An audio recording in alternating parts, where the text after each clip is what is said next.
আমাদের খোকন স্টাইরি চ্যানেলের সকল প্রকার পাঠ গল্প দেখতে আমাদের চ্যানেলটি সাবস্ক্রাইব করে পাশে থাকা বেল আইকনে ক্লিক করে অল নোটিফিকেশন অন করে দিন। প্রবেশ মূল্য মাথাপিছু 20 টাকা। সামনে রয়েছে একটি ছোট্ট বাজার। স্থানীয় মানুষদের তৈরি নানান দ্রব্য পাওয়া যায় এই বাজারে। টয় ট্রেন লাইনের চারপাশেই বহু মানুষ বিভিন্ন সুন্দর সুন্দর জিনিসের পসরা নিয়ে বসেন। নম্রমিতা কয়েক জোড়া শাল নিয়ে নেয় বাড়ির সকলের জন্য। তোহা নিজের পছন্দ মতো পাহাড়ে কিছু অর্নামেন্ট পছন্দ করে। মোটামুটি কেনাকাটা শেষ করে তারা গাড়িতে ওঠে। গন্তব্য সোজা হোটেল। নম্রমিতার মনের মাঝে তখন থেকেই খসখস করছে মেয়েটার মুখ। কিছু একটা ভেবে ফোনটা বের করে সে। সেদিনের পাঠানো ছবিগুলোতে মেয়েটাকে জুম করে দেখতেই চমকে ওঠে নম্রমিতা। মাথা যেন ঘুরতে থাকে ভন ভন করে। তার সন্দেহ তবে সঠিক হলো অবশেষে। ছবির মেয়েটা আর এই মেয়েটা যে এক, তাতে আর কোনো সন্দেহ নেই নম্রমিতার। আজকে মেয়েটার ডান হাতে একটা বিশেষ আকৃতির ট্যাটু দেখেছে সে, আর ছবির মেয়েটার হাতে সেই একই জায়গায় একই আকৃতির ট্যাটু। তবে কি এর জন্যই রাফিদ এসেছে দার্জিলিং? প্রবল বর্ষণের ধারার ন্যায় তুষারের ফোয়ারা আশ্রয় পড়ছে বাইরে। নম্রমিতা এক দৃষ্টিতে তাকিয়ে আছে বাইরের দিকে, অথচ পছন্দের সেই তুষারপাত এক মুহূর্তের জন্য আকৃষ্ট করতে পারছে না তাকে। মনের মাঝে খেলে চলেছে অদ্ভুত এক দোলাচল। জীবনের হিসাব মেলাতে মেলাতে সে ক্লান্ত, আর কোনো হিসাব মেলানোর চেষ্টা করে না। তবুও কিভাবে যেন সব গরমিল তার জীবনের সাথেই ঘটে। তুষারপাতের ফলে আজকে সকালে শীতের প্রকোপ একটু বেশি। ঘুমের ঘোরে ব্ল্যাঙ্কেটটা আরও খানিকটা টেনে নিয়ে বেডের ডান পাশে হাতড়ায় রাফিদ। বেশ খানিকক্ষণ খোঁজাখুঁজি করে কাউকে না পেয়ে চট করে চোখ খুলে ফেলে। ঘুমে ঢুলো ঢুলো চোখে এক হাত কষলে তাকায় রুমের আশেপাশে। জানালার কাঁচ লাগানো। বাইরের দিকে দৃষ্টি মেলে নির্মগ্ন হয়ে কিছু একটা ভাবছে নম্রমিতা। রুমের মধ্যে হিটার থাকায় শীত কম, তাও কেমন যেন একটা শীত শীত ভাব থেকেই যায়। আস্তে ধীরে সেদিকে এগিয়ে যায় রাফিদ। তড়িৎ গতিতে নম্রমিতাকে কোলে তুলে ধপাস করে ফেলে দেয় বিছানায়। অতঃপর নম্রমিতার বুকে মাথা রেখে আগের মতো শুয়ে পড়ে সে। এক হাত দিয়ে গলা পর্যন্ত টেনে নেয় কম্বল। ঘটনার আকস্মিকতায় একেবারে হুলস্থুল রকম ভাবে ভ্যাবাচাকা খেয়ে যায় নম্রমিতা। যতক্ষণে বোধগম্য হলো ততক্ষণে বেশ ভারী ভারী নিঃশ্বাস ছাড়ছে রাফিদ। তপ্ত শ্বাস ফেলে রাফিদকে সরিয়ে উঠে দাঁড়ায় নম্রমিতা। অবাক হয়ে তাকায় রাফিদ। টেনে ধরে নম্রমিতার বাহু। নম্রমিতা ছিটকে সরিয়ে দেয় হাতের বাঁধন। ভ্রুচূড়া আরো খানিকটা কুঁচকে যায় রাফিদের। ঘুমের রেশ ছুটে গেছে সেই কখন, তবুও আস্তে ধীরে উঠে বসে সে।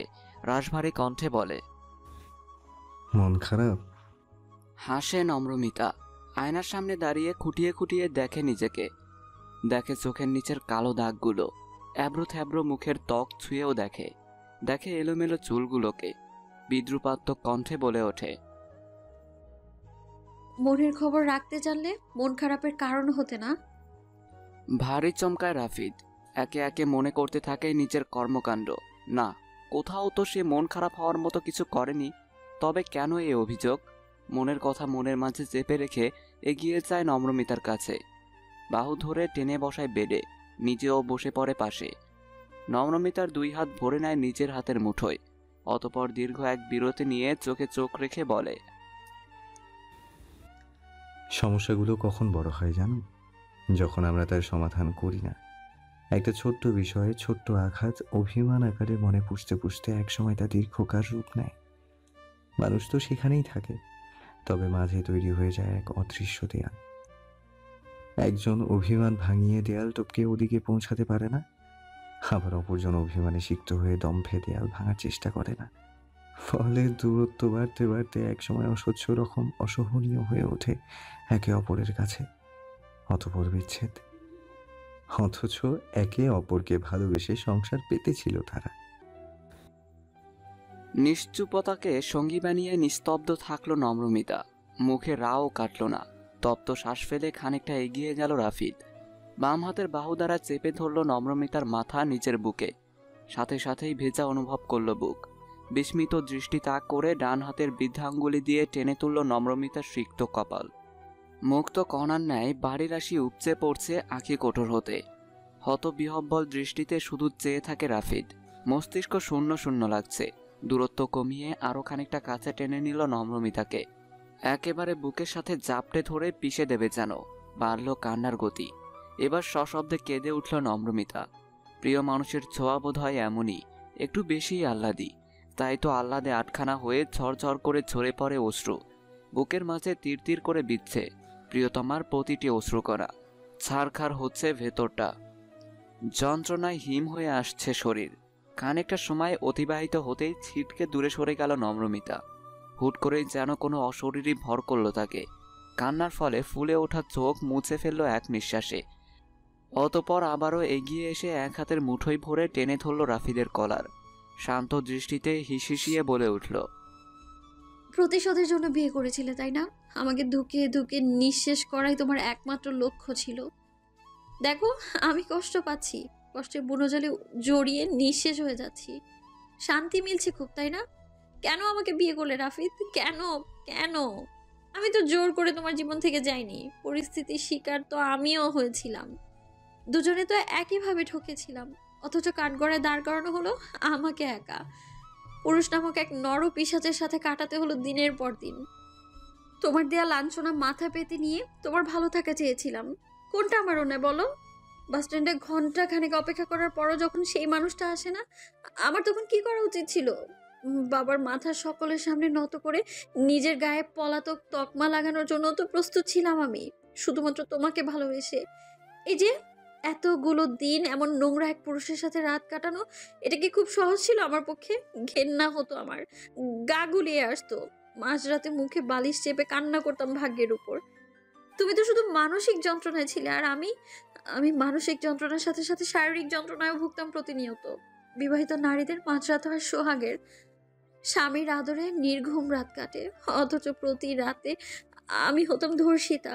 মধ্যরাতে ড্রিঙ্ক করে এসে বউয়ের পরামর্শবিহীন তাকে ছোঁয়াকে সমাজ ধর্ষণই বলে। ক্লাবে পাবে মেয়েদের নিয়ে ফুর্তি করে ঘুরে বেড়ানো একটা ছেলের সাথে একই বিছানায় ঘুমাতেও ঘৃণা করতো আমার। মাঝে মাঝে মনে হতো নিজেকে শেষ করে দিই। নিঃসঙ্গ রাতগুলোর মাঝে হুট করে একটা মুখের চোখের সামনে ভেসে আসতো সব সময়। মনে হতো কেমন আছে সে, নতুন প্রেমিকার সাথে পেয়ে নিশ্চয়ই আর মনে নেই আমায়। সে ভালো থাকুক, অন্তত আমার আমার মতো দগ্ধ ঘাত তার না হোক। থামে নম্রমিতা, ডুকরে কেঁদে ওঠে। রাফিদ নিঃশব্দে আবারও বুকে টেনে নেয় তাকে। এক হাত মাথার পিছে দিয়ে নিঃশব্দে ভরসা দেয়। চুলের মাঝে এঁকে দেয় গভীর চুম্বন। সরে যায় নম্রমিতা। নিজেকে ধাতস্থ করে কাট কাট গলায় বলে ওঠে, ডিভোর্স দিয়ে দাও আমায় রাফিদ, কথা দিচ্ছি কখনো তোমাদের মাঝে সমস্যা সৃষ্টি করব না। যে প্রতিশোধের নেশায় হুট করে বিয়ের সিদ্ধান্ত নিয়েছিলে তা তো পূর্ণ হয়েছে। এবার মুক্তি দাও আমায়। দুই নৌকায় পা দিয়ে চলা যায় না। বিস্ময়ে হতবিহ্বল দৃষ্টিতে ফ্যাল ফ্যাল করে তাকিয়ে আছে রাফিদ। নিজের কানকেই বিশ্বাস হচ্ছে না তার। ডিভোর্স, এত ভারী একটা শব্দ এত সহজে বলে ফেলল নম্রমিতা। কিভাবে পারল? মুক্তি চায় সে। কথাগুলো ঘূর্ণিঝড়ের মতো গোল গোল করে ঘুরে বারে বারে যেন ধাক্কা দিচ্ছে তার কানে। মুহূর্তেই চোয়াল শক্ত করে রাগী চোখে তাকায় নম্রমিতার দিকে। চেপে ধরে নম্রমিতার চোয়াল শক্ত করে, অতপর দাঁতে দাঁত চেপে বলে ওঠে, মুক্তি পাওয়ার এতই যখন স্বাদ জাগে, তবে মেরে ফেলো আমাকে। বেঁচে থাকতে এই জীবনে কখনো মুক্তি পাবে না আমার থেকে। একবার ভুল করে হারিয়েছি, হার নয়। ডিভোর্সের নাম মুখে আনলে জানে মেরে দেবো একদম। এরপর দুজনে একসাথে মরে যাব। আঙ্গুলগুলো দেবে যাচ্ছে একে একে। ব্যথায় কুকরিয়ে ওঠে নম্রমিতা। পানি গড়িয়ে পড়ছে তার গাল বেয়ে। সম্মতি ফিরে পায় রাফিদ। ছেড়ে দেয় নম্রমিতার চোয়াল। কাপা কাপা হাতে আলতো করে ছুঁয়ে দেওয়ার চেষ্টা করতেই থামিয়ে দেয় নম্রমিতা। ফিসল কণ্ঠে বলে ওঠে, তবে তুমি কি চাইছো রাফিদ? ঠিক একই জায়গায় একই হোটেলে তারিন নামের মেয়েটা কিভাবে আসে? এত কিছু সবই কি কাকতালীয়? তোমার প্রাক্তন প্রেমিকা, সরি প্রাক্তন নয়, বর্তমানও বটে, তো তোমার প্রেমিকা আর তুমি কি প্ল্যান করে এসেছো? কিভাবে ম্যানেজ করবে দুজনকে? ছুটি যেহেতু এক সপ্তাহের, তো দুজনকে 3 দিন করে দিবে নাকি? তবে তো আজ রাত তোমার প্রেমিকার জন্য বরাদ্দ। সপাটে এক চর খেয়ে ছলছল চোখে তাকায় নম্রমিতা। রাফিদ নিজেও হতভম্ব। এটা কি করে ফেলল সে? তার নম্রকে আঘাত করলো। ফুলের টোকা না দিতে চাওয়া মানুষটাকে সে নিজের হাতে আঘাত করলো। যার কষ্টগুলো স্পঞ্জের মতো শুষে নিতে চেয়েছিল, আজ তাকেই কষ্ট দিল। নিস্তব্ধ পরিবেশ, একেবারে যাকে বলে পিনপতন নীরবতা। রাফিদ মাথায় হাত ঠেকিয়ে বসে আছে বেডে। নম্রমিতা এলোমেলো বিধ্বস্ত চেহারা নিয়ে বসে আছে মেঝেতে। দেয়ালে পিঠ ঠেকিয়ে হাঁটুতে মুখ গুজে কান্না করে যাচ্ছে সে। জোরে শ্বাস টেনে নিজেকে ধাতস্থ করে রাফিদ। অতঃপর শান্ত ভঙ্গিতে বলে ওঠে, তুমি ছাড়া দ্বিতীয় কোনো নারীর দিকে চোখ তুলে তাকালে আমার এই চোখ ধ্বংস হোক। ছলো ছলো দৃষ্টিতে তাকালো নম্রমিতা। তারও খুব করে ইচ্ছে করে বিশ্বাস করতে রাফিদকে, কিন্তু পরক্ষণেই গুলিয়ে যায় সবকিছু। সাক্ষ্য প্রমাণ সবই তার বিপরীত ইঙ্গিত দিচ্ছে। সেও তো মানুষ, আর কত আঘাত সহ্য করবে। আজকাল যেন নিজে থেকে ভাবার ক্ষমতা হারিয়ে ফেলেছে। কেমন একটা ছন্নছাড়া ভাব। তপ্ত শ্বাস ফেলে রাফিদ মুখোমুখি হয় নম্রমিতার। দুই হাতের আঁচলায় ভরে নেয় নম্রমিতার কোমল মায়াবী মুখখানি। অতঃপর চোখে চোখ রেখে বলতে শুরু করে, আজ প্রতিটা কথা হবে আখিতে আখি মিলিয়ে। মুখের ভাষা বিচ্ছিল, হাজারো মিথ্যা বলতে তার বুক কাঁপে না, কিন্তু চোখ, সে বলে না এক চুল পরিমাণ মিথ্যে। তাই তো আজ চোখে চোখ রেখে প্রতিটা সত্যি প্রথম থেকে উপস্থাপন করব তোমার সামনে। অনেক তো হলো লুকোচুরি, আজ না হয় খোলাসা হয়ে যাক সব। হয় মিটে যাক, হয় মিটে যাক দূরত্ব, নয়তো। গলা কাঁপছে রাফিদের। নয়তোর পরের শব্দ আর উচ্চারিত হচ্ছে না কণ্ঠ থেকে। তারিন আমার ব্যাচমেট ছিল, কলেজের বেশ খানিকটা কাছের ফ্রেন্ড যাকে বলে। ফ্রেন্ড সার্কেলের খুব অল্প মানুষ জানতো তোমার আমার কথা, তার মধ্যে তারিন একজন। হয়তো একটু বেশিই জানতো। মেয়ে হওয়াতে তাকে ভরসা করতে খুব একটা সমস্যা হতো না। এই কারণেই মেয়েলি জিনিসে খানিকটা মতামত নিতাম ওর থেকে। যেদিন তোমার বিয়ের খবর পেলাম, বিশ্বাস করো নিঃশ্বাস নিতে কষ্ট হচ্ছিল। মনে হচ্ছিল এই দুনিয়ায় অক্সিজেনের অভাবে মারা যাব আমি। এই বুঝি আমার প্রাণটা ছটফট করতে করতে দেহ ত্যাগ করলো। সেদিন আস্থা হয়ে দাঁড়িয়েছিল তারিন, বন্ধুর মতো সর্বক্ষণ চোখে চোখে রাখত। বিধায় উল্টাপাল্টা কিছু না করে বসি। বাড়িতে তোড়জোড় করে চলতে থাকা বধূ বরণের অনুষ্ঠানের মাঝে খালি হাতে বিধ্বস্ত দশায় ফিরেছিলাম। তখনও মন বলছিল তুমি ফিরবে, তুমি আসবে আমার ঘরে বউ সেজে। কিন্তু সমস্ত জল্পনা কল্পনা মিথ্যে করে দিয়ে তুমি বেঈমানের মতো বসলে বিয়ের পিড়িতে। পিছু ফিরে একবারও দেখলে না তুমি না এই দুনিয়ার এক পাগল মারা যাবে। তোমার প্রেমে উন্মাদ সেই পাগল ছেলেটা যে নিঃশ্বাস নিতে ভুলে যাবে, ভাবলে না একবারও। আত্মীয় স্বজনদের কাছেও বেশ অপমানিত হয়েছিল পুরো পরিবার। কতগুলো দিন যে পাগলের হালে কাটিয়েছি তার একমাত্র সাক্ষী আমার পরিবার। নির্ঘুম কেটেছে অজস্র রাত। আম্মা কাঁদত প্রতিদিন লুকিয়ে, হয়তো ক্ষুব্ধ হয়েছিল অনেকটা তোমার প্রতি। ঠিক সেই সময় পাশে এসে দাঁড়ায় তারিন। মানসিক ভরসার জায়গা হয়। আমি ধীরে ধীরে স্বাভাবিক হতে শুরু করি। একদিন কলেজের ক্যান্টিনে আড্ডার মাঝে হুট করে সজীবের থেকে জানতে পারি তুমি নাকি আমার খোঁজ করেছো। প্রতিশোধ পরায়ণ মন খুব করে জ্বলে উঠেছিল সেই দিন। তোমাকেও আমার মতো প্রতি মুহূর্তে কষ্টের অনলে পোড়াতে চেয়েছিলাম। থামে রাফিদ। উৎসুক দৃষ্টিতে তাকিয়ে আছে নম্রমিতা। কেমন মায়া মায়া চোখ। গভীর চুমু আঁকে রাফিদ নম্রমিতার ললাটে। অতঃপর ফোঁস করে নিঃশ্বাস ছেড়ে আবারও বলে ওঠে, তারিনের সাথে কিছু পিক তুলি, অনেকটা কাছাকাছি, আর এমন অ্যাঙ্গেল থেকে যেন তুমি জ্বলে পুড়ে আঙ্গার হয়ে যাও। এক একটা দিন, এক একটা মুহূর্ত ছবিগুলো দেখে আফসোস করো। একটু যেন সুখে না থাকতে পারো সেই ব্যবস্থা করতেই মিথ্যে অভিনয় করে কিছু ছবি তুলি। প্রতিটা পিক সজীব নিজেই তুলে দিয়েছিল। এরপর সেগুলো পাঠানো হয় তোমাকে। সেই সাথে সজীব আমার আর তারিনের মিথ্যে সম্পর্কের কথাও জানায় তোমাকে। কিন্তু বিশ্বাস করো নম্র, সেসব মিথ্যে ছিল। তাকাও আমার চোখের দিকে। এই চোখে কি তোমার জন্য ভালোবাসাবিহীন অন্য কিছু খুঁজে পাও? আমি ভীষণ ক্লান্ত, ক্লান্ত নিজেকে প্রমাণ করতে করতে। এটুকু বিশ্বাসের যোগ্য কি আমি নই? আমি তোমাকে আগেও বিশ্বাস করতাম, আজও বিশ্বাস করি, কিন্তু কিছু ঘটনা আর জীবনের দেয়া একের পর এক ধাক্কায় সব গুলিয়ে ফেলছিলাম। বারবার মনে হচ্ছিল তুমি বোধহয় শুধুমাত্র প্রতিশোধের নেশায় আমায় বিয়ে করেছো। কিন্তু সজীব ভাইয়া তো আমাকে কোনো ছবি দেয়নি সেদিন, শুধুমাত্র তোমার নতুন সম্পর্কের কথা জানিয়েছিল। তবে তুমি তারিনের কথা কিভাবে জানলে? তারিন কি তোমাকেও কিছু বলেছে? রাফিদকে ছেড়ে উঠে দাঁড়ায় নম্রমিতা। এদিক ওদিক হাতে নেয় ফোনটা। সেদিনের আসা সেই নম্বর আর পিকগুলো দেখায় রাফিদকে। বিস্ময়ে হতবিহ্বল দৃষ্টিতে রাফিদ একবার ফোনের দিকে তো আরেকবার নম্রমিতার দিকে তাকায়। ঘটনা খানিকটা আজ সে আগেই করেছিল। এসবের পিছনে তবে তারিন নেই, অন্য কেউ একজন সৃষ্টি করেছে তুমুল ঝামেলা তাদের তিনজনের মাঝে। ফাটল ধরাতে চেয়েছে প্রতিটা সম্পর্কের, কিন্তু কে সে? রুমের মধ্যে অস্থিরতায় পায়চারি করছে তোহা। ঠিক অস্থিরতা নাকি রাগ বোঝা দেয়। অচেনা এক নম্বর থেকে ফোন আসছে বারবার, কণ্ঠস্বরও অপরিচিত। ফোন দিচ্ছে অথচ কোনো কথা বলছে না। অযথা বিরক্ত করা একদমই পছন্দ নয় তোহার।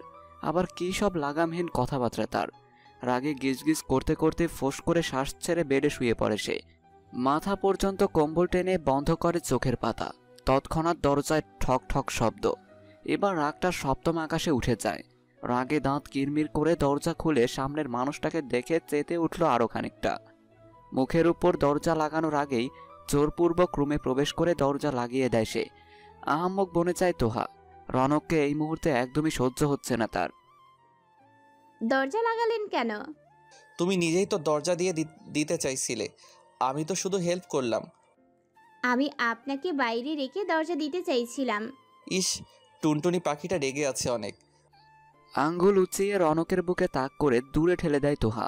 অতঃপর কাট কাট কণ্ঠে বলে ওঠে, আপনি এখানে কি করছেন? আমার রুমে আপনার কাজ কি?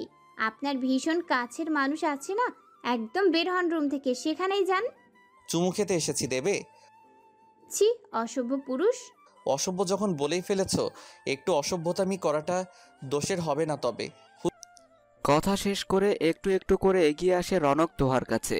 তোহা সরে যেতে গেলে রনক এক হাতে আঁকড়ে ধরে কোমর। অতঃপর ঠোঁট গোল করে ফু দিতে থাকে তোহার সারা মুখে। আচমকা আক্রমণে ভিমরি খায় তোহা। শত চেষ্টা করেও স্পষ্টভাবে চোখ খুলে তাকাতে পারছে না। তা দেখে শব্দ করে হেসে ওঠে রনক। স্যার। কে স্যার? টিচার প্রফেশন আমি সেদিনই ছেড়ে দিয়েছি, যেদিন বুঝলাম টিচার হয়ে একজন স্টুডেন্টকে ভালোবেসেছি। এই বিষয়টা ঠিক যতটা সহজ ততটাই কঠিন। কোনোদিন তাকে পাবো কিনা জানতাম না, তবে এই প্রফেশনে থাকলে তাকে পাওয়ার সম্ভাবনা জিরো। তাই তো তাকে ভালোবেসে, শুধু তাকেই ভালোবেসে আমি বদলি নেওয়ার নামে প্রফেশন ছেড়েছিলাম। তো সেই ভালোবাসার মানুষটাকে আমার সাথে পরিচয় করিয়ে দিবেন না স্যার? তোহার টেনে টেনে স্যার বলা দেখে ভ্রুকুচকে তাকায় রনক। ফিসেল কণ্ঠে বলে ওঠে, শুধু পরিচয় কেন, আমার ভালোবাসার চিহ্ন দেখাবো তোমাকে। গলার ঠিক বাম পাশে থাকা ছোট্ট কালো কুচকুচে তিলে হাত বুলাতে বুলাতে নেশাময় কণ্ঠে বলে রনক। কণ্ঠ খানিকটা কাঁপালো বোধ হয়। প্রথমবারের মতো কোনো পুরুষালীর ছোঁয়ায় শিউরে ওঠে তোহা। দ্রুত হলো নিঃশ্বাস। খানিকটা ডান দিকে হেলেও গেল বোধহয় ঘাড়। অস্ফুট স্বরে কিছু বলার আগেই রনকের দাঁত পিষ্ট করল তোহার নরম ফর্সা ত্বক। শেষে গাঢ় এক চুম্বনে আবদ্ধ করে সেই ছোট্ট তিলটাকে। চোয়া চোখ গরম করে তাকিয়ে আছে রনকের দিকে। রনক মাঝে মাঝে আর চোখে তাকাচ্ছে তোহার দিকে, মুখে তার দুষ্টু হাসি। আয়নার দিকে তাকিয়ে তোহা বারবার ডলে যাচ্ছে কামড়ের জায়গাটা, কেমন যেন লাল হয়ে আছে। বারবার ঘষার ফলে আরও লাল হয়ে যাচ্ছে জায়গাটা, জ্বলছেও বেশ। ব্যথায় কুকড়িয়ে ওঠে তোহা। এই মেয়ে, বুদ্ধি কি সব বেঁচে খেয়ে ফেলেছো নাকি? কাটা জায়গা এভাবে কেউ ঘষাঘষি করে? ইস, কেমন লাল হয়ে গেছে দেখো। একদম ফালতুকে আর দেখাতে আসবেন না। নিজে ব্যথা দিয়ে আবার নিজেই আসছে দরদ দেখাতে। তো অন্য কেউ আসবে নাকি? মুখ বাঁকায় তোহা। শোনো মেয়ে, ব্যথা যেমন আমি দেবো, আবার সেই ব্যথায় আদরও আমিই করব। হুটহাট মাঝরাতে কাঁদাবো যেমন আমি, এক টুকরো সুখের ভুবন তোমার কদমে লুটিয়েও দেবো আমি। যদি বলো শুধু ভালোবাসা চাও, তবে এসো না এ বুকে। নীলচে ব্যথার ভালোবাসা সইতে জানলে ঝাঁপিয়ে পড়ো, দুই বাহুতে আগলে দেব। হোটেলের নিচের রেস্টুরেন্টে মুখোমুখি বসে আছে রাফিদ, নম্রমিতা, তোহা আর তারিন। বেশ কিছুক্ষণের মাঝেই সেখানে উপস্থিত হয় রনক। হাত পা রীতিমতো কাঁপছে তোহার। অল্প সময়ের মাঝে হুট করে এভাবে ডেকে পাঠানোর কারণ বোধগম্য হচ্ছে না তার। যদি তারিন আর রাফিদের ব্যাপারে কোনো কথা থাকে তবে তাদেরকে ডেকেছে কেন? অস্থিরতা খানিকটা তারিনের মাঝেও। হুট করেই কিছুদিন আগে রাফিদের সাথে বড় রকম ঝামেলা হয়েছে তার। অকারণেই বেশ দোষারোপ আর চিল্লাচিল্লি করে দুজনের বন্ধুত্বের ভাঙন ঘটেছে। তবে আজ হুট করে এভাবে জরুরি তলবে ডেকে পাঠানোর মানে কি? তারিন, কিছু ভুল বোঝাবুঝি আমাদের মাঝে সৃষ্টি হয়েছে। মূলত কেউ খুব সূক্ষ্মভাবে এই কাজটা করেছে। আমাদের তিনজনের মাঝে সম্পর্কে ভাঙন ঘটাতে চেয়েছে। সেই বিষয়ে কিছু বলার জন্য তোকে এখানে ডেকেছি। রাফিদের কথা শুনে হতভম্ব দৃষ্টিতে তাকায় তারিন, যেন কোনো কিছুই বোধগম্য হচ্ছে না তার। রাফিদ নম্রমিতার ফোন থেকে সেদিনের পিকগুলো বের করে দেখায় তারিনকে। অতঃপর জোরে নিঃশ্বাস ফেলে বলা শুরু করে, মনে আছে এই পিকগুলোর কথা? এগুলো তো একটা সাজানো নাটক ছিল, নম্রমিতাকে দেখানোর জন্য তোলা হয়েছিল। হ্যাঁ, কিছুদিন আগে আমার অফিসের অ্যাড্রেসে একটা পার্সেল আসে। খুব হতবাক হই। পার্সেলটা খুলে এই পিকচারের সাথে একটা চিঠি পাই, যেখানে তোর নাম করে কেউ আমাকে ওগুলো পাঠায়। সাথে লেখা নম্রতাকে এই পিকগুলো পাঠাবে, যদি না তার শর্ত আমি শুনি। কি শর্ত? নম্রর সাথে 1 মাস অতিরিক্ত রাগারাগি ঝগড়া ঝামেলা করতে হবে। 1 মাস পর ডিভোর্স দিয়ে দিতে হবে, না হলে সে নম্রকে পিকগুলো পাঠিয়ে আমাদের মাঝে বাজে রকমভাবে ভুল বোঝাবুঝির সৃষ্টি করবে। এরপর নম্রর কিছু বলে সব দোষ আমার ঘাড়ে পড়বে। কিন্তু আমি তো এসবের কিছুই জানি না। সেজন্যই আজ তোকে এখানে ডাকা। সেদিন তোকে অনেক কথা শুনিয়ে বন্ধুত্ব শেষ করে দিয়ে এসেছিলাম। একবারও তোর কথা শোনার চেষ্টা করিনি, অথচ আমার সবচেয়ে খারাপ সময় একমাত্র তুই আমার পাশে ছিলি। আই এম সরি তারিন, সত্যি অনেক বড় ভুল হয়ে গেছে। প্লিজ ভুলে যা সব কিছু। আমি তোকে নিজের বেস্ট ফ্রেন্ড কম ভাই বেশি মনে করি রাফিদ। ভাইয়ার কিছু হলে যেমন আমার কষ্ট হয়, তোর কারণেও আমার একই অনুভূতি হয়। হ্যাঁ, সেদিন অনেক বেশি কষ্ট পেয়েছিলাম। আমরা যদি মন থেকে ভালোবাসি, তাদের কাছ থেকে পাওয়া সামান্য আঘাতও ছিন্ন ভিন্ন করে দেয় আমাদের। একটু আঘাত যেন অনেক বেশি কষ্ট দিয়ে দেয়। ভেঙে পড়েছিলাম অনেক, বিশেষত আমার মন ভালো করার জন্যই আমাদের এই দার্জিলিং ট্রিপ। তবে এখানে এসে এত ভালো কিছু হবে তা আমার জানা ছিল না। আমি সব ভুলে গেছি রাফিদ। জীবনে সব কিছু ধরে রাখতে নেই, কিছু জিনিস ছেড়ে দিলেই তারিনের ভালো থাকা প্রতিটা যায়। কথায় মুগ্ধ হয় নম্রমিতা। কি দারুণ ভঙ্গিমায় প্রতিটি কথা গুছিয়ে বলে মেয়েটা। আবার তার ভালোবাসার গভীরতাও বেশ। কেউ কাউকে এতটা ভালোবাসতে পারে। ক্রমাগত মুগ্ধ হয়ে যাচ্ছে নম্রমিতা তারিনকে দেখে। সাধারণের মাঝে অসাধারণ এক ব্যক্তিত্বের অধিকারিণী। নম্রমিতার নিজেরও অনুতাপ হচ্ছে তারিন সম্পর্কে এত খারাপ কিছু ভাবার কারণে। শোন রাফিদ, আমি কিন্তু তোকে এখনো পুরোপুরি মাফ করিনি। মানে এই না বললি মাফ করেছিস? তাতে কি হয়েছে? এখন বলছি করিনি, তবে পুরোপুরি মাফ করতে পারি একটা শর্তে। কি?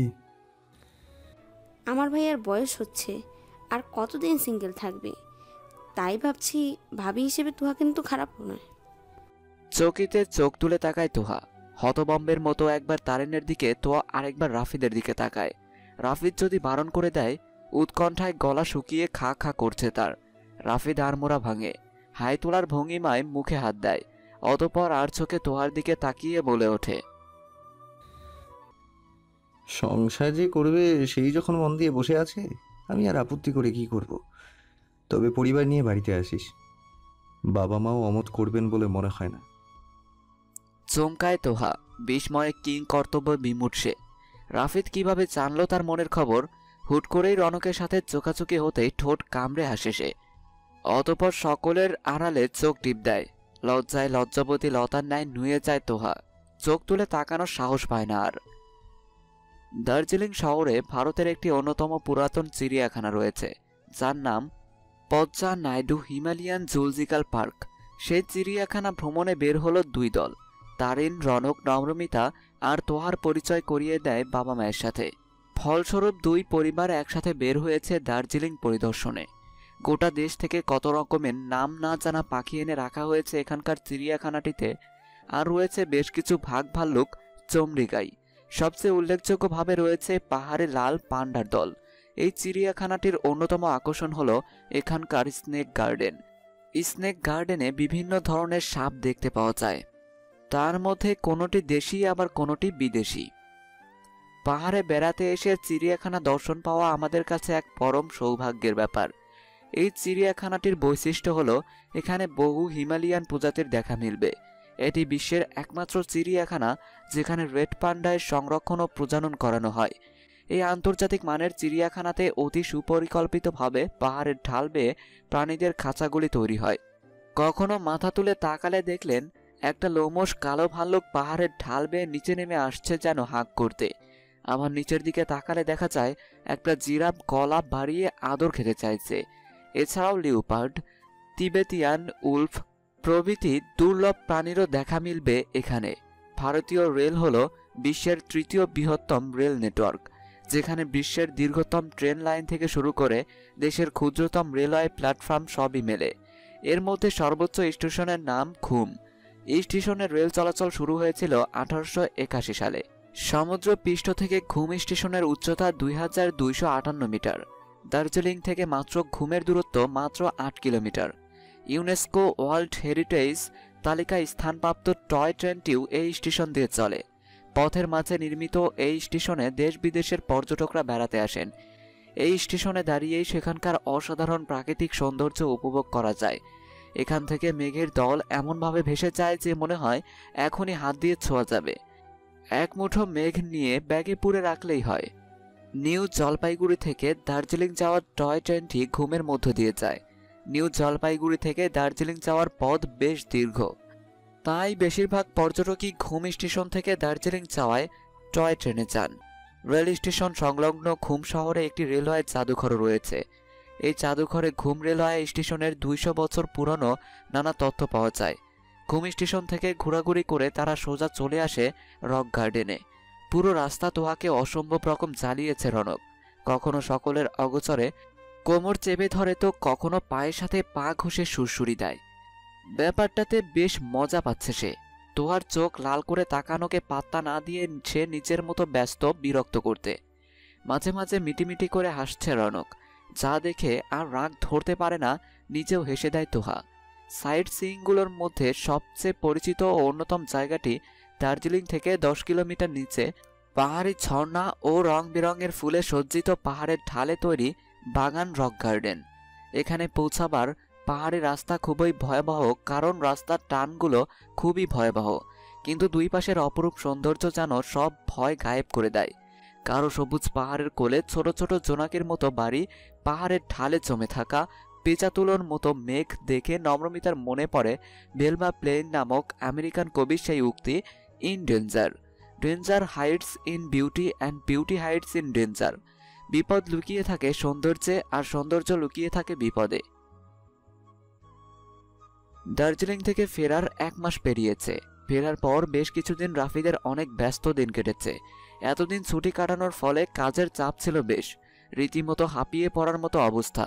রাত করে বাড়ি ফিরলে কাছাকাছি পেত নম্রমিতাকে, এটাই শান্তির। এই যে রাফিদ ফেরার আগে তার জামা বের করে রাখে, ওয়াশরুমে সব জিনিস হাতের কাছে রেখে দেয়া, নিজে না খেয়ে রাফিদের জন্য অপেক্ষা করা, এইসব ছোট ছোট জিনিসের মাঝে লুকিয়ে থাকে নম্রমিতার অগাধ ভালোবাসা। প্রতিনিয়ত মুগ্ধ হয় রাফিদ। রনকের বাড়ির লোক আজ তোয়াকে দেখতে আসবে। চৌধুরী বাড়ির লোকজন সারাদিন ছোটাছুটির উপর আছে। সকাল থেকে দুপুর গড়িয়েছে, নানা পদের রান্না করেছে নম্রমিতা।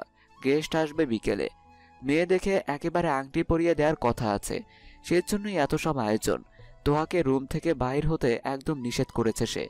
কাজের মাসি আছে সাথে সাথে সবকিছু এগিয়ে দেওয়ার জন্য।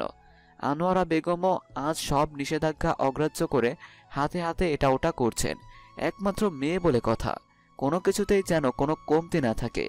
রাফিদ বেশ অনেক রকম মিষ্টি এনে রাখে ড্রয়িং রুমে। এরপর রুমে গিয়ে নম্রমিতাকে ডাক দেয়। ক্লান্ত শরীর বিছানায় এলিয়ে দিয়ে জোরে জোরে বেশ কয়েকবার ডাকে নম্রমিতাকে। খানিকটা বিরক্তি নিয়ে কাজের মাসিকে রান্নাগুলো সামলাতে বলে রুমে আসে সে। কি হয়েছে, এভাবে চিল্লাচিল্লি করে সারা বাড়ি মাথায় তুলেছো কেন? হ্যাঁ, কিচেনে কখন গেছো তুমি? এটা জিজ্ঞেস করার জন্য ডেকেছো আমাকে? ধুর, বলতে বলেছি আমি। ওই সকাল 9টার দিকে। আর এখন কয়টা বাজে? বেলা 3টা।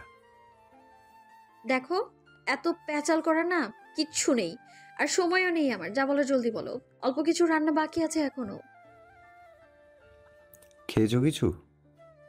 না মানে, রাফিদ আগেই জানতো এই মেয়ে একেবারে বদ্ধ উন্মাদ, পাগলের মাত্রা ছাড়িয়ে গেছে বহু আগেই। নিজের প্রতি তার এতটুকু খেয়াল থাকে না। মরে গেলেও নিজের সমস্যার কথা ভাবতে যাবে না, এর জন্য প্রায়ই বকা খায় তার কাছে। তাও একটু শোধরায় না সে। তপ্ত দীর্ঘশ্বাস ফেলে রাফিদ বেরিয়ে যায় রুম থেকে। যাওয়ার আগে কড়া নির্দেশ দেয় নম্রমিতাকে রুমের বাইরে পা না রাখার জন্য। নম্রমিতাও রাফিদের নির্দেশ অমান্য করার স্পর্ধা দেখায়নি, কারণ এর ফল খুবই ভয়াবহ হতে পারে। কিছুক্ষণের মাঝে হাতে ভাতের প্লেট নিয়ে রুমে উপস্থিত হয় রাফিদ। নম্রমিতাকে কিছু বলার সুযোগ না দিয়ে ভাত মাখিয়ে ধরে মুখের কাছে। অসহায় চোখে তাকায় নম্রমিতা, মিনমিনিয়ে বলে, আর একটু পরে খাই প্লিজ, ওরা চলে আসবে যে কোনো মুহূর্তে। ভাত খাবে নাকি চুমু খাবে? চুমু। রাফিদ ভেবেছিল নম্রমিতা ভাত খেতে চাইবে, কিন্তু তার ধারণা একেবারে মিথ্যে প্রমাণ করে দ্বিতীয় অপশনটা বেছে নিল। দুপাটি দাঁত বের করে তাকে খিলখিল করে হাসতে দেখে দুষ্টমি বুদ্ধি চেপে বসে রাফিদের মাথায়। হাতের প্লেট সাইডে রেখে হুট করে আঁকড়ে ধরে নম্রমিতার নরম পেলবধর। গাঢ় থেকে আরো গাঢ় হতে থাকে চুম্বন। কেন যেন উন্মাদের মতো লাগছে রাফিদকে। তার ভালোবাসার দরিয়ায় ঠাঁই পেতে গিয়ে ভিমরি খাচ্ছে নম্রমিতা। অবশেষে ক্ষান্ত হলো রাফিদ। শেষ পর্যায়ে ঠোঁটের ছোট্ট একটা কামড় দিয়ে সেখানে গাঢ় চুম্বন দিয়ে সরে আসে। মুখে হাত চেপে ধরে নম্রমিতা। বেশ বুঝতে পারছে কেটে গিয়ে জ্বলছে ঠোঁট। কাদো কাদো চোখে তাকায় নম্রমিতা। হো হো করে হেসে ওঠে রাফিদ। এরপর এক হাতে নম্রমিতার গাল চেপে ধরে এক লোকমা ভাত পুড়ে দেয় মুখে। রাগে কটমট দৃষ্টিতে তাকায় নম্রমিতা। ঠোঁট জ্বলছে অসম্ভব রকম। মন চাইছে রাফিদের সারা শরীরের যত্ন করে একে একে কামড়ের দাগ করে দিতে, কিন্তু সময়ের স্বল্পতায় তা করতে পারছে না সে। তুমি ভাত নয়তো চুমু খাওয়ার কথা বলছিলে, চুমু খেলাম তো, সাথে কামড়ও দিলে, এবার যেতে দাও। চুমু তো শেষ হয়নি আমার। মানে কি? মানে হলো তোমার ঠোঁট কেটে গেছে, তাই যতবার খাবার মুখে দেবে তরকারির ঝোল লেগে ঠোঁট চলবে, তাই আমি চুমু খেয়ে ঝোলটুকু মুছে দেবো, ব্যাস।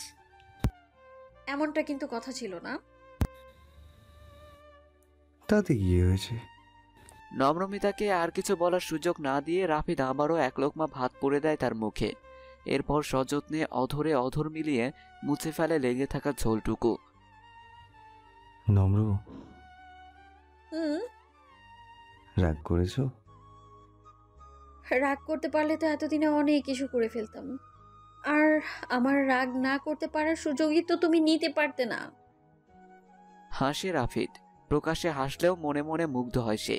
মুগ্ধ এই পরিবারের প্রতি নম্রমিতার ভালোবাসা দেখে। মুগ্ধ হয় তোহার প্রতি ননদ নয় বোনের মতো ভালোবাসা দেখে। মেয়ে হয়েও তোহা কখনোই এই পরিবারকে এত সুন্দরভাবে আগলে রাখতে পারবে না যতটা নম্রমিতা পেরেছে। নম্রমিতা যেন আস্ত এক ভালোবাসার খনি, যেখান হতে শুধুমাত্র ভালোবাসা আহরণ করা যায়। মুখে খানিকটা গাম্ভীর্য ভাব বজায় রেখে রাফিদ বলে, তোমাকে ডক্টর একদম খালি পেটে থাকতে বারণ করেছে নম্র। মাইগ্রেনের পেইনে কতটা ঠিক করে ঘুমাতে পারো না, আমি তো নিজের চোখে দেখেছি। যন্ত্রণায় কতটা ছটফট করো। নিজের একটু খেয়াল রাখো নম্র, প্লিজ। তোমার কষ্ট আমার যে একটু সহ্য হয় না পাগলি।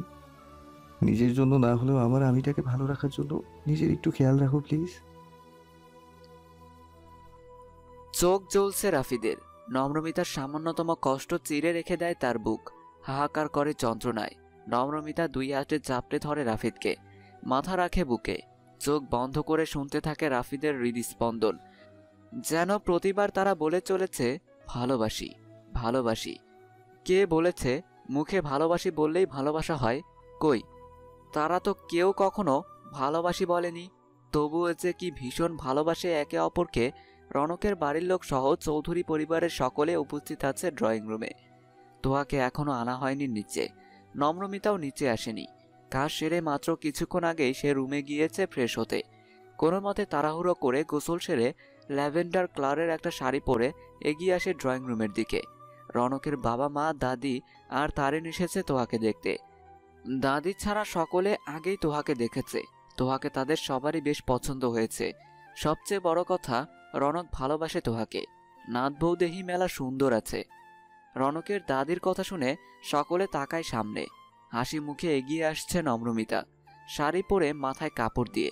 একেবারে বউ বউ সাজ। তাও কিভাবে যে ভুল হলো তার। রাগ হয় রাফিদের। তার বউকে এভাবে অন্য কারো নামের সাথে জুড়ে দেওয়ার ব্যাপারটা একটুও সহ্য হচ্ছে না তার। কয়েক সেকেন্ডের ব্যবধানেই রনকের দাদিকে বিষ বিষ লাগছে তার। ভাবনাটা যদিও বড্ড ছেলে মানুষই, তবুও সে ছেলে মানুষ থাকতে চায়। তার অনেক কষ্টে পাওয়া এক বউ নম্রমিতা, তাকে এভাবে অন্য কারোর বউ কেন ভাববেন উনি? অনেকটা লজ্জায় পড়ে যায় রনক। রাফিক বাদে চৌধুরী বাড়ির সবাই ঠোঁট টিপে হাসছে। রনক আর চোখে বাবার দিকে ইশারা করে দাদিকে সত্যিটা বলতে বলে। আড়ষ্টতায় চোখ তুলে তাকাতে পারছে না রনক। ইস, কি বিশ্রী এক ব্যাপার। ভাগ্যিস তোহা এখানে নেই, নয়তো সেও তার মতো লজ্জা পেত বেশ। রাফিদ উঠে গিয়ে নম্রমিতার কাঁধ ধরে সকলের সামনে আনে। রনকের দাদির দিকে তাকিয়ে শক্ত কণ্ঠে বলে ওঠে, আমার বউ, এই বাড়ির বড় আর একমাত্র বউ নম্রমিতা। আমার বউ হলেও এই বাড়ির বড় মেয়ে কিন্তু সে। নিজের ভুল বুঝতে পেরে খানিকটা লজ্জাবোধ করেন রনকের দাদি। হালকা কিছুর নাস্তা তাদের সামনে এগিয়ে দিয়ে আনোয়ারা খাতুনের নির্দেশে তোহাকে রুম থেকে নিয়ে আসতে চায় নম্রমিতা। সারা রুমের মাঝে পায়চারি করছে তোহা। ভীষণ অস্থির অস্থির লাগছে আজ সকাল থেকে। দুই দণ্ড বসে থাকতে পারেনি সে। দার্জিলিং থেকে ফেরার আগে রনকের নম্বর নেওয়া হয়নি বলে বেশ বিরক্ত সে নিজের উপর। এতগুলো দিন রনকও কোনোভাবে যোগাযোগের চেষ্টা করেনি, নম্বর নেই তার কাছে। এই ভেবে নিজেকে বুঝ দিয়েছে সে। দরজায় কড়া নাড়ার শব্দ পেয়ে নিজেকে গুছিয়ে নিয়ে বাইরে বের হয় তোহা। বাসন্তী রঙের শাড়ি পরেছে আর সে। হালকা সাজ, চুলগুলো খোপা করা। বিয়ের কথাবার্তা চললে বোধহয় মেয়েদের রূপ আরও খানিকটা বেড়ে যায়। তোহাকে দেখে এমনটাই ধারণা করছে নম্রমিতা। চোখের তলা থেকে কাজল নিয়ে নজর টিকা দিয়ে দেয় কানের পিছে। এরপর মিষ্টি হেসে তোহাকে সাথে করে নিয়ে যায় ড্রয়িং রুমে।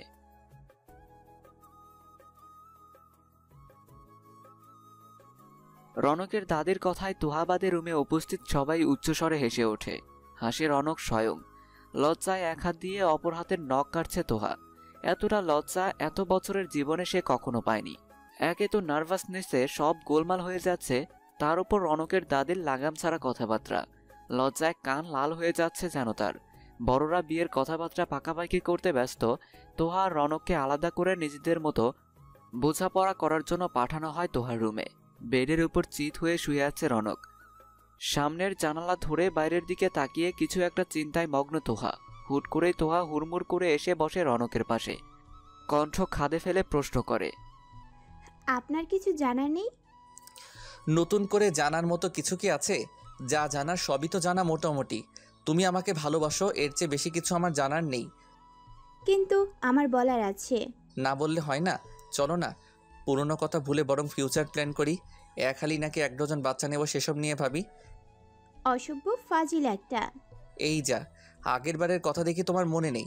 শ্বশুরের বাড়িতে এসে একটু আমার অসভ্যের প্রমাণ নিতে চাইছো নাকি তোহা? প্লিজ চুপ করুন। আপনি আজকাল বড্ড লাগাম ছাড়া কথা বলছেন, ঠিক হচ্ছে না কিন্তু। ইস রে, হবু হাব বউটা রেগে যাচ্ছে নাকি লজ্জা পাচ্ছে? চুপ, একেবারে চুপ। এখন শুধু আমি বলবো আর আপনি শুনবেন। আচ্ছা বলো। রুহেলকে আমার ভালো লেগেছিল, আবারও বলছি ভালো লেগেছিল, ভালোবাসিনি। প্রেম জীবনে বহুবার হলেও ভালোবাসা হয় একবার। ভালোবাসা হতে গেলে ভালো লাগা থাকতে হবে, এমন কোনো বাধ্যবাধকতা নেই। আপনাকে আমি শ্রদ্ধা করতাম, ভীষণ ভালো লাগতো একজন বন্ধু হিসেবে আপনাকে। কিন্তু হুট করেই আপনার খারাপ ব্যবহারগুলো দাগ কাটতে শুরু করলো আমার কোমল হৃদয়ে। ভালো লাগাটা পরিণত হলো খারাপ লাগাতে। ঠিক সেই সময়ে রুহেলের কাছাকাছি আসা, নতুন অনুভূতির সাথে পরিচয়, প্রেমের মিষ্টি মিষ্টি কথা, সব কিছুই ভালো লাগতে শুরু করে। আপনার খারাপ ব্যবহারের কাছে এগুলো অনেক মধুর লাগতে শুরু করে। হেলে পড়ি সেদিকে। সময় গড়তেই বুঝতে পারি রুহেলের জীবনে আমি প্রথম কিংবা শেষ নই। আগেও এসেছে অনেকে, ভবিষ্যতেও আসবে, কিন্তু তাতে আমার কিছু যায় আসতো না। ঠিক এই জায়গাটাই ছিল সবচেয়ে চিন্তার। ভালোবাসার মানুষের পাশে তো কাক পক্ষীকেও উপস্থিতিও সহনীয় নয়। তবে আস্ত সুন্দরী সুন্দরী রমণীদের কিভাবে সহ্য করতে পারছি আমি, তাও গায়ে মাখি না ততটা। নব্য প্রেমের অনুভূতিতে ভাসতে ভাসতে হুট করেই যেন তীর খুঁজে পাই, বুঝতে পারি বাস্তবতা। এর মাঝে আপনিও কলেজ ছেড়েছিলেন, অনেক কিছু বলার ছিল যেন আপনাকে, কিন্তু ঠিক কী বলার ছিল আমার জানা ছিল না। আপনার বিদায়বেলা আমাকে ভেতর থেকে নাড়া দিয়ে গেছিল। কেমন যেন অজানা এক কষ্টে ভেঙে পড়েছিলাম আমি, যার উৎস ছিল নিজেরও অজানা।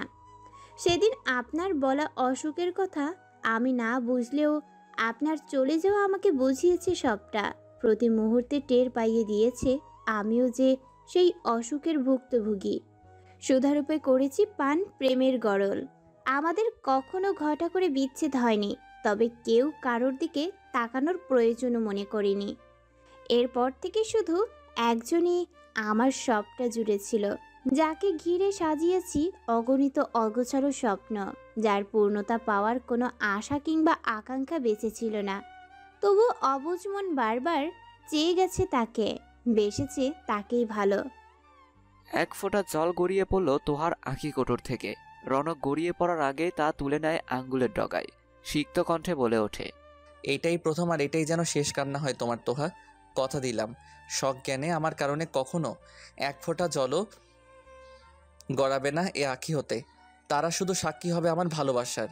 আমার নির্লিপ্ত গভীর চুম্বনে মত্ত হয়ে সুখ খুঁজে নেবে, আর বিষাদ নয়, এবার স্বাদ হবে সুখের। প্রাপ্তির হাসি হাসে তোহা। ডান হাত রনকের বুকের মাঝে রেখে মাথা রাখে বাম পাশে। রনকও গভীর আলিঙ্গনে জড়িয়ে ধরে তার প্রিয়তমাকে। আমাকে মাফ করো তোহা, নিজের অজান্তে অনেকটা কষ্ট দিয়ে ফেলেছি। তুমি আগে থেকে এতটা ছটফট করেছো যন্ত্রণায়, জানা থাকলে দার্জিলিংয়ে নতুন করে কষ্ট দিতাম না। দেখা মাত্রই বুকে জড়িয়ে নিতাম। যে শান্তির খোঁজে ছিন্ন ভিন্ন হয়েছো, উজাড় করে দিতাম সেই শান্তি তোমার আঁচলে। খানিকটা মাথা তুলে তোহা ডান হাতের তর্জনী রাখে রনকের ঠোঁটে। অতপর চোখে চোখ রেখে আবেগী কণ্ঠে বলে ওঠে, ভালোবাসি, ভালোবাসি আমার একান্ত ব্যক্তিগত রাগী মানুষটাকে, ভালোবাসি বা আমার সান্নিধ্যে আসা লুচ্চা মানুষটাকে, ভালোবাসি, ভীষণ ভীষণ ভালোবাসি। কিছুক্ষণ নীরবতা কাটিয়ে রনক ফিসফিস করে বলে ওঠে, এখন উত্তর দিলাম না বলে রাগ করো না আবার যেন। বিশেষ দিনে বিশেষ মুহূর্তের জন্য তোলা রাখলাম এর উত্তর। স্নিগ্ধ সকালে মুক্ত বাতাসে নেই কোনো কালিমা। ফুরফুরে মেজাজে ব্যালকনিতে দাঁড়িয়ে চড়ে চড়ে নিঃশ্বাস টানে তোহা। রুম থেকে ফোন এনে কল করে রনককে। দুইবারের মাথায় ঘুমে আচ্ছন্ন কণ্ঠে ফোন রিসিভ করে রনক। অস্পষ্ট সুরে বলে, হ্যালো, কে? আপনার বউ। বউ, ঘুমাতে দাও না একটু। এমনিতেই কাল রাত করে ঘুমিয়েছি। রাত জেগে কথা বলতে কে চেয়েছিল শুনি? আমি সব দোষ মাথা পেতে নিচ্ছি, কিন্তু এখন একটু ঘুমাই প্লিজ। এই এই একদম না, আজ না আমাদের বিয়ের লেহেঙ্গা কিনতে যাওয়ার কথা। তুমি রেডি হয়ে থাকো, আমি 10টার মধ্যে তোমাকে পিক করে নেব। এখন রাখছি, টাটা। তোহাকে কিছু বলার সুযোগ না দিয়েই কল কেটে দেয় রনক। অতপর আবারও আচ্ছন্ন হয় গভীর ঘুমে। আগামী মাসের দ্বিতীয় সপ্তাহে তাদের বিয়ে। হাতে 1 মাসের মতো সময় আছে প্রায়। সকাল থেকেই নম্রমিতা বেশ খানিকটা অসুস্থ। কেমন যেন দুর্বল দুর্বল লাগছে শরীরটা। ঘুম থেকে উঠতে গিয়েও মাথা ঘুরে গিয়েছিল বেশ খানিকটা। সাধারণত দুর্বলতা ভেবে সেভাবে মাথা ঘামায়নি আর। সামনের মাসে বিয়ে, একে একে সব কাজগুলো গোছানো বাকি। রাফিদ অফিসের জন্য রেডি হতে হতে ডাক দেয় নম্রমিতাকে। কিচেনের গ্যাস অফ করে অস্থির পায়ে রুমের দিকে চলল সে। কোমরে গুজে রাখা আঁচল দিয়ে মুখে জমে থাকা ঘাম মুছতে মুছতে এগিয়ে আসে রাফিদের কাছে। হুট করেই মাঝপথে মাথা চক্কর দিয়ে ওঠে ভীষণভাবে। নম্রমিতা পড়ে যেতে গেলে তাকে 2 হাতে আগলে ধরে রাফিদ। ব্যস্ত পায়ে টেনে আনে বেডের কাছে। নম্র, ঠিক আছো তুমি? শরীর খারাপ লাগছে? আগে বলোনি কেন আমাকে? আম্মা, আম্মা শোনো, এদিকে জলদি আসো আম্মা। তোহা পানি নিয়ে আয়। রাফিদের পাগলের মতো সবাইকে ডাকতে দেখে হাত খামচে ধরে নম্রমিতা। শরীর কেমন যেন গুলিয়ে আসছে তার। কথা বলতে কষ্ট হচ্ছে, তবুও বহু কষ্টে ক্লান্ত কণ্ঠে বলে, এভাবে ব্যস্ত হবেন না প্লিজ, আমি ঠিক আছি তো। কি ঠিক আছো তুমি? ঠিকভাবে কথাটাও বলতে পারছো না, আর বলছো ঠিক আছো? এতটা অসুস্থ কিভাবে হলে তুমি? একটুও যত্ন নাও না নিজের প্রতি। নম্র, তোমাকে এইভাবে অসুখ করতে দেখতে পারি না যে আমি। কেন নিজের অযত্ন করো? এভাবে বেখেয়ালি করলে আমাকে কে সামলাবে বলো? তুমি যে অসুস্থ আমাকে একবার কেন বললে না? এই অবস্থায় আবার কিচেনে গেছো রান্না করতে। ইস, কেমন করে তাকিয়ে আছে দেখো। এইভাবে দেখো না নম্র, কষ্ট হচ্ছে তো আমার। নম্রমিতার কপালের সাথে কপাল ঠেকিয়ে কেঁদে দেয় রাফিদ। মুখের উপর টপ টপ করে পড়া জল দিক বিদিক জ্ঞানশূন্য হয়ে পড়ে নম্রমিতা। আলগোছে হাত রাখে রাফিদের গালে। বহু কষ্টে উচ্চারণ করে কয়েকটা শব্দ। ইস, পাগলের মতো এইভাবে কাঁদতে হয় না রাফিদ, পাগল একটা। অতপর আলগা হয়ে যায় হাত, ছেড়ে দেয় শরীর, দম বন্ধ হয়ে আসে রাফিদের। একের পর এক আলতো থাপ্পড় দিতে থাকে নম্রমিতার গালে। অতপর হাউমাউ করে কেঁদে ওঠে, বুকে জড়িয়ে নেয় নম্রমিতাকে। মনে মনে প্রশ্ন করে, এ কি সূচনা নাকি অন্ত? বাকরুদ্ধ রাফিদ। জীবনের এত বড় একটা খুশির দিনে অনুভূতি প্রকাশ করতে ভুলে গেছে সে। কেমন যেন থ মেরে বসে আছে সেই থেকে। বাবা হওয়ার অনুভূতি যে এত বেশি সুখের তা জানা ছিল না তার। অদ্ভুত এক শিহরণ খেলে যাচ্ছে দেহ মনে। নম্রমিতা এখনো অজ্ঞান, এই খবর তার জানা নেই। জানলে হয়তো খুশিতে এতক্ষণে কান্না করে দিত সে। চৌধুরী বাড়িতে দ্বিতীয় খুশির আমেজ। একসাথে দুটো নতুন সংবাদে মুখরিত বাড়ি। তোহা পারে তো পুরো বাড়ি মাথায় তুলে নাচে। সবচেয়ে বেশি খুশি লাগছে তাকে। তোহা রুমে গিয়ে কল করে রনককে। শুনুন, একটা গুড নিউজ আছে। Good news? হ্যাঁ, একটা ছোট বাবু আসতে চলেছে। নাউজুবিল্লাহ, কী সব বলো তোহা? আমি তো এখনো টাচ পর্যন্ত করলাম না তোমাকে, শুধু একটু একটু চুমু খেয়েছি শুধু। বেডে বসে কপাল চাপড়ায় তোহা। তার আগেই বোঝা উচিত ছিল এই লোক ফাজিলের 1 নম্বর। যেন পড়াশোনা নয়, ফাজলামের উপর কোর্স করেছে সে। আজ তো এক ফাজিলের হাড্ডি। ফোঁস করে শ্বাস ছেড়ে তোহা বলে ওঠে, পাপা নয়, ফুপা হতে যাচ্ছেন আপনি। ও তাই বলো? আমি তো আবার ভাবছিলাম। ঠাস করে মুখের উপর কল কেটে দেয় তোহা। প্রথমে চমকালেও পরবর্তীতে হো হো করে হেসে ওঠে রনক। ওয়াশরুম থেকে ফ্রেশ হয়ে রাফিদ বসে নম্রমিতার পাশে। কিছুক্ষণ আগেই জ্ঞান ফিরেছে তার, তবে শরীরটা ভালো লাগছে না, তাই বেড থেকে ওঠে না আর। পাশে কারোর উপস্থিতি টের পেয়ে চোখ খুলে তাকায় নম্রমিতা। আচমকা তার কপালের সাথে কপাল ঠেকিয়ে ঠোঁট কামড়ে কান্না আটকানোর চেষ্টা করে রাফিদ। নম্রমিতা ডান হাত রাখে রাফিদের মাথার পিছে। ছাকড়া চুলগুলোতে আলতো হাতে হাত বুলিয়ে মিহি কণ্ঠে বলে ওঠে, এমন কেন করছো? ঠিক আছি তো আমি। ভয় পাইয়ে দিয়েছিলে অনেক। পাগল একটা। হুম, শোনো, খুশি তো তুমি? এত বেশি খুশি যে প্রকাশ করার ভাষা খুঁজে পাচ্ছি না। তোহাকে সাথে নিয়ে বিয়ের কেনাকাটা করতে এসেছে রনকের পরিবার। রনক আর তোহা মিলে বিয়ের শাড়ি পছন্দ করছে। বাকিরা গয়না দেখছে পাশের স্টোরে। আচমকা পরিচিত কণ্ঠস্বর শুনে চমকে ওঠে তোহা। পিছন ফিরে তাকিয়ে দেখতে পায় রুহেলকে। ঢিলে ঢালা পোশাক, কেমন যেন ছন্নছাড়া। অবাক হলেও মুখে তা প্রকাশ না করেই আগের মতো ব্যস্ত হয়ে পড়ে সে শাড়ি দেখতে। তোহা, কেমন আছো? ভালো, তুমি? এই তো আছি। ও, একা? উড বি হাজবেন্ড আছে সাথে। তুমি বিয়ে করেছো? কেন, বিয়ে কি মানুষ করে না নাকি? আর আমার বিয়ে নিয়ে এত বিষয় প্রকাশের কি আছে? গত 4 দিন ধরে কলেজের সামনে তোমার জন্য অপেক্ষা করেছি তোহা, কিন্তু তুমি আসোনি। তবে এই সেই কলেজ না আসার কারণ? প্রথম কথা হলো, আমি জানতাম না তুমি অপেক্ষা করছিলে আমার জন্য।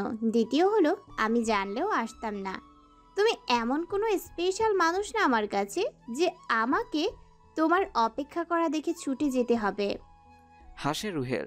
তার কণ্ঠ কাঁপছে। দুরু দুরু বুকে কণ্ঠ খাদে নামিয়ে বলে ওঠে, আমাকে মাফ করা যায় না তোহা? মাফ? কিন্তু কেন? তোমার আমার কাছে মাপ চাওয়ার মতো তো কিছু নেই। আর তুমি যদি মনে করো যে আমি তোমাকে ভালোবাসি, তবে সেটা একদমই ভুল। আমি বাসি না ভালো তোমাকে। কিন্তু আমি বাসি তোহা, অনেক বেশি ভালোবাসি। রাগ হয় তোহার। এই মুহূর্তে তার সব রাগ গিয়ে পড়ছে রনকের উপর। তোহাকে একা রেখে সে যদি অন্যদিকে না যেত, তবে রুহেল এত কথা বলার সাহস পেত না। মাথা ঠান্ডা করে দীর্ঘশ্বাস ফেলে তোহা বলে, দেখো রুহেল, প্লিজ এখান থেকে যাও, এটা আমার অনুরোধ। প্লিজ তোহা, বিয়েটা করো না, মরে যাব আমি। তবে মরে যাও, কিন্তু এই ধরনের কথা আর কখনো বলবে না আমার সামনে। বিয়ে করব না মানে কি? ছেলে খেলা পেয়েছো? দেখো রুহেল, তোমার জীবনটা ছেলে খেলা হতে পারে, আমারটা না। একের পর এক মেয়ে নিয়ে ফুর্তি করা তোমার স্বভাব হতে পারে, আমার না। বিয়ে আমার কাছে খুব পবিত্র একটা জিনিস, আল্লাহর রহমত। আমি আর আগের মতো নেই তোহা, একদম চেঞ্জ হয়ে গেছি। শত সুন্দরী মেয়েদের দিকে তাকাতেও ইচ্ছে করে না আর। আমার চোখে তো একজনই আটকে গেছে, তাকে ভুলতে পারছি না কিছুতেই। প্লিজ চুপ করো, এসব নাটক আমার সহ্য হচ্ছে না। আর একটা বাজে কথা বললে আমি ভুলে যাব তুমি আমার সিনিয়র। নিজের সম্মান বাঁচাতে চাইলে এখনই বেরিয়ে যাও এখান থেকে। মাথা নিচু করে ফেলে রুহেল। স্টোর থেকে বের হতে গিয়ে আবারও ফিরে আসে তোহার কাছে। মৃদু কণ্ঠে বলে, আমি আবারও আসবো তো, হ্যাঁ? আমার মৃত্যুর আগে পর্যন্ত আসবো তোমার কাছে। একটু বাঁচার লোভে বারবার ছুটে আসবো তোমার কাছে। প্রয়োজনে তোমার পায়ে পড়ে যাব, একটু ভালোবাসা চেয়ে নেব ভিক্ষা স্বরূপ। কতদিন আমাকে ফিরিয়ে দিতে পারো আমি দেখতে চাই। একটা কেন, 100 বিয়ে হয়ে গেলে অবচেতন মনে শুধু তোমাকেই চাইবো আমৃত্যু। কথাটুকু বলে দাঁড়ায় না রুহেল, বের হয়ে যায় স্টোর থেকে। বুক চিরে দীর্ঘশ্বাস বেরিয়ে আসে তোহার। রুহেলের এমন পাগলামি সহ্য হচ্ছে না তার। রুহেল যে সত্যিই চেঞ্জ হয়ে গেছে সেটা তার চোখে মুখে স্পষ্ট। তার প্রতিটা কথায় ছিল আকুতি। কাউকে সত্যিকারে ভালোবাসলেই এমন আকুতি করা যায়, যেমন সে বাসে রনককে। দুনিয়া এপার ওপার হয়ে গেলেও সে রনককেই চাইবে। তোহার সকল অভিযোগ জমা হলো উপরওয়ালার কাছে। আসমানের দিকে তাকিয়ে তপ্ত দীর্ঘশ্বাস ফেলে বলে, যারে বানাওনি যার তরে, কেন বাঁধিলে তার মনের ঘরে। কলেজের সামনে দাঁড়িয়ে তোহা ওয়েট করছে রনকের। বিয়ের মাঝে কলেজে আসার ইচ্ছে একেবারেই ছিল না তার, কিন্তু নতুন সেমিস্টারের কিছু কাগজপত্র জমা দেওয়ার জন্য আসতে হয়েছে। বিগত 1 ঘন্টা ধরে সে অপেক্ষা করছে রনকের জন্য, অথচ সে একেবারে লাপাত্তা। রাগ হয় তোহার, মনে মনে বেশ খানিকটা বকাঝকাও করে তাকে। অতপর খানিকটা দূর থেকে রনকের গাড়ি দেখতে পেয়ে মুখে হাসি ফুটে ওঠে তার। তোহার সামনে গাড়ি দাঁড় করিয়ে দরজা খুলে দেয় রনকও। তোহাও বিনা বাক্যে ব্যয়ে উঠে বসে গাড়িতে। গন্তব্যহীন পথে চলছে গাড়ি। মূলত রনক তোহাকে নিয়ে বেরিয়েছে লং ড্রাইভে যাওয়ার জন্য। বিয়ের আর মাত্র 5 দিন বাকি। প্রেমিক প্রেমিকা হিসাবে এটাই তাদের শেষ ঘোরাঘুরি। ফুরফুরে মেজাজে জানালা থেকে মাথা বের করে বসে আছে তোহা। রনক বেশ কয়েকবার বারণ করলেও কোনো কথা কানে নেয়নি সে, তাই রনকও আর জোর করেনি। সামনের একটা স্টলে গাড়ি দাঁড় করাতে বলে তোহা। রনক ভাবে তোহা হয়তো সেই স্টোর থেকে কিছু কিনবে, তাই গাড়ি সাইড করে ফেলে। রনককে কিছু বলার সুযোগ না দিয়ে তোহা দৌড়ে যায় রাস্তার অপর পাশে। একজন হাওয়াই মিঠাই বিক্রেতা বৃদ্ধ লোক লাঠি হাতে দাঁড়িয়ে আছে সেখানে। তোহা এক দৌড়ে বৃদ্ধের কাছে গিয়ে অনেকগুলো হাওয়াই মিঠাই কিনে ফেলে। 2 হাত উঁচু করে দূর থেকে সেগুলো দেখায় রনককে। তোহার বাচ্চামি কাণ্ড দেখে হেসে ফেলে রনক। তোহার এই সরলতার জন্যই তো এত বেশি ভালোবেসে ফেলেছে সে। হালকা হেসে সামনের দিকে তাকাতেই থক করে ওঠে রনকের বুক। 2 হাতে হাওয়াই মিঠাই নিয়ে ফুরফুরে মেজাজে আসা মেয়েটার দিকে ধেয়ে আসছে একটা দ্রুতগামী গাড়ি। গাড়িটা যতদূর সম্ভব ব্রেক ফেল করেছে, নয়তো ব্যস্ত রাস্তায় এত স্পিডে গাড়ি চালানোর কথা নয়। বুক কেঁপে ওঠে রনকের। তোহা একবারও মাথা তুলে আশেপাশে তাকাচ্ছে না, সে ব্যস্ত হাতের হাওয়াই মিঠাই নিয়ে। কলিজার পানি শুকিয়ে আসে রনকের। তীব্র ব্যথায় কুকড়িয়ে ওঠে বুক। এই দৃশ্য দেখা তার পক্ষে সম্ভব নয়। কথা বলার শক্তিটুকু হারিয়ে ফেলেছে সে। কথা বলার চেষ্টা করছে, অথচ মুখ থেকে শুধু আহা জাতীয় শব্দ ছাড়া আর কিছু বের হচ্ছে না। মুহূর্তেই রবের কাছে তোহার প্রাণ ভিক্ষা চায় সে। গাড়িটা যতই তোহার কাছে আসছে, রনকের হার্টবিট বেড়ে যাচ্ছে। তার চোখের সামনে ভেসে ওঠে তোহার নিষ্পাপ চেহারা, সেই হাসি মুখ। চোখের কোণ ঘেঁষে গড়িয়ে পড়ে মোটা মোটা অশ্রুকণা। খালি খালি লাগে বুকটা। গাড়িটা একেবারে তোহার কাছাকাছি আসতেই 2 চোখের উপর হাত চেপে তোহার নাম ধরে চিৎকার করে জ্ঞান হারায় রনক। রুহেলের রক্তাক্ত মাথাটা কোলে তুলে নেয় তোহা। কাপা কাপা হাত রাখে রুহেলের কপালে। প্রচণ্ড রক্তক্ষরণ হচ্ছে তার। রক্তে ভেসে যাচ্ছে তোহার জামা, অথচ রুহেলের মুখে হাসি। যেন ভীষণ তৃপ্তি পেয়েছে সে। কিছুক্ষণ আগে রুহেল এদিক দিয়ে এসেছিল একটা কাজে। হঠাৎ করে তোহাকে দেখে থেমে যায় সে। 2 চোখ ভরে দেখতে থাকে তোহার উল্লাসে ভরা চেহারা। কিশোরীর ন্যায় 2 হাতে হাওয়াই মিঠাই উঁচিয়ে রনকের সাথে ইশারায় মেতে ওঠা তার দৃষ্টি এড়ায়নি। হঠাৎ করে আশেপাশে তাকাতেই তার চোখ পড়ে তোহার দিকে ধেয়ে আসা গাড়িটার দিকে। পাগলের মতো ছুটে যায় রুহেল। এক ধাক্কায় তোহাকে সরিয়ে ফেলে রাস্তার কিনারায়, কিন্তু নিজে সরার সময় পায় না। তার আগেই সেই গাড়ির সাথে সংঘর্ষ ঘটে তার দেহের। প্রবল ধাক্কায় ছিটকে দূরে গিয়ে পড়ে সে। কেন এমন পাগলামি করলে রুহেল? কঞ্জনরত তোহাকে দেখে রুহেলের হাসি চওড়া হয় আরো। খানিকটা ধিমি কণ্ঠে বলে ওঠে, তুমি আমার জন্য কাঁদছো তোহা? আমার জন্য? ইস তোহা, এত খুশি আমি কোথায় রাখি? কাঁদলে আরও বেশি মায়াবী লাগে তোমাকে। তোমার চোখে আমার জন্য পানি, তোমার মনে শুধু আমার জন্য চিন্তা, তোমার কোলে আমার মাথা। ইস কী যে ভালো লাগছে! এমনটা জানলে তো আমি রোজ অ্যাক্সিডেন্ট করতাম তোহা। প্লিজ রুহেল, এমন বলো না। আমাকে বাঁচাতে কে তোমার আজ এই অবস্থা? এই মেয়ে, আমার খুশি বুঝি সহ্য হচ্ছে না তোমার? ভালোবাসার মানুষের কোলে মাথা রেখে শেষ নিঃশ্বাস ত্যাগ করার সৌভাগ্য কয়জনের হয় বলো? আমি নিঃসন্দেহে সৌভাগ্যবান।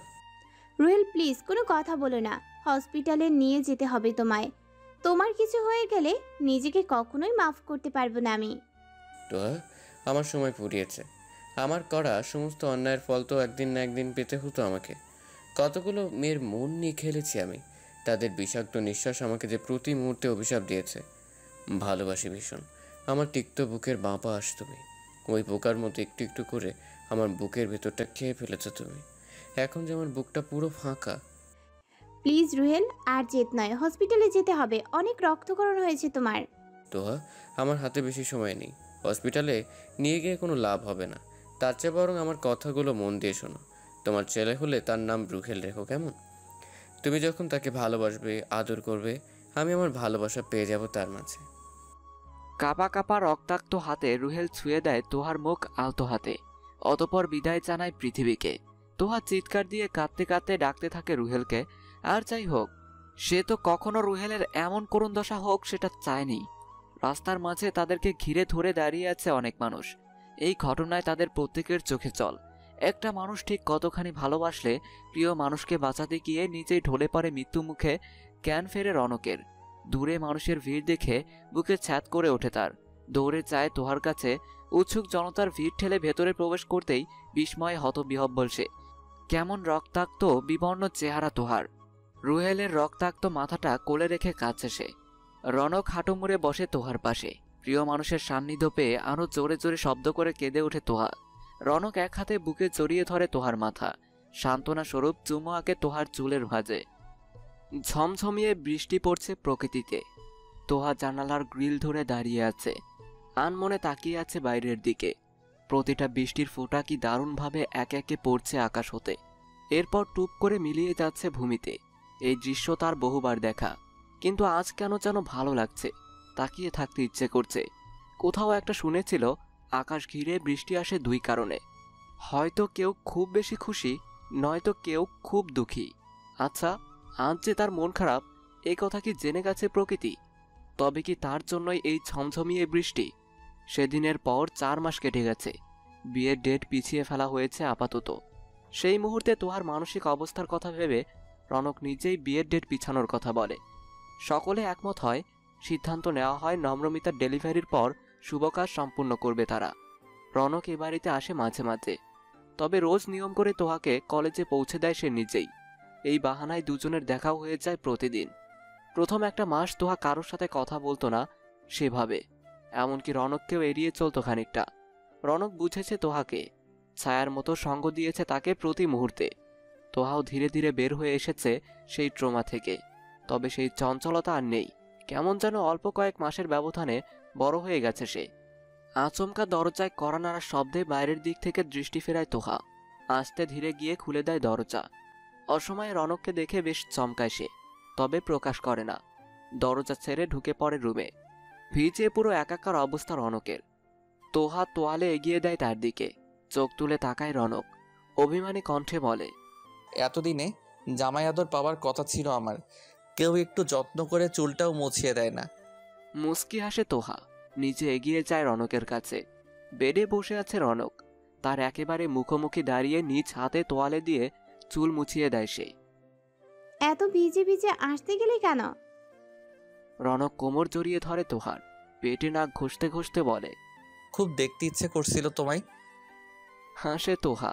এমন পাগলামির সাথে সে অভ্যস্ত। রনকের থেকে নিজেকে ছাড়িয়ে রাফিদের রুম থেকে একটা শার্ট আর ট্রাউজার এনে দেয় তাকে। রনক ওয়াশরুম থেকে চেঞ্জ করে আসে। ভেজা শরীরে বেশিক্ষণ থাকলে জ্বর এসে যায় আবার তার। নম্রমিতার প্রেগন্যান্সির 5 মাস চলছে। এই কয়েক মাসে একেবারে কাহিল দশা তার। ঠিকমতো খেতে পারে না সে। কিছু মুখে দেওয়া তো দূর, খাবারের গন্ধেই বমি উঠে আসে তার। শুধুমাত্র টক জাতীয় কিছু জিনিস ছাড়া কিছুই মুখে রোচে না তার। সেই সাথে মাঝে মাঝেই হুট করে শরীরটা ছেড়ে দেয় তার। একেবারে অবচেতনের মতো পড়ে থাকে। শরীরের শক্তি কুলিয়ে উঠতে পারে না, একেবারে ক্লান্ত যেন। রাফিদ প্রতি মুহূর্তে চোখে চোখে রাখে তাকে। যতক্ষণ বাড়িতে না থাকে তোহাকে রেখে যায় নম্রমিতার কাছে, যেন ভুল করেও কিছু ভুল না হয়। নম্রমিতার প্রেগনেন্সি আর 5টা প্রেগনেন্সির মতো স্বাভাবিক না। বেশ কিছু টেস্ট করে জানা যায় বেবির পজিশন ঠিক নেই। সেই সাথে প্রয়োজনের তুলনায় উঁচু পেট। যমজ বাচ্চা আছে বলে সন্দেহ করেন তারা। আগামী সপ্তাহে শিওর হওয়া যাবে। নম্রমিতার চিন্তায় ঘুম নেই রাফিদের চোখে। যতক্ষণ নম্রমিতা জেগে থাকে সেও জেগে থাকে তার সাথে। আবার নম্রমিতা ঘুমালেও ঘুমাতে পারে না সে। বারবার মনে হয় সে ঘুমিয়ে পড়লেই বুঝি কিছু অঘটন ঘটে যাবে নম্রমিতার সাথে। যে কোনো মূল্যেই রাফিদ নম্রমিতাকে হারাতে পারবে না। নিজের চেয়ে কয়েক গুণ বেশি ভালোবাসে যে তাকে। নম্রমিতাকে কোলে নিয়ে রাফিদ ঢোকে ডক্টরের চেম্বারে। লজ্জায় হাঁসফাঁস করতে করতে রাফিদের বুকে মুখ লোকায় নম্রমিতা।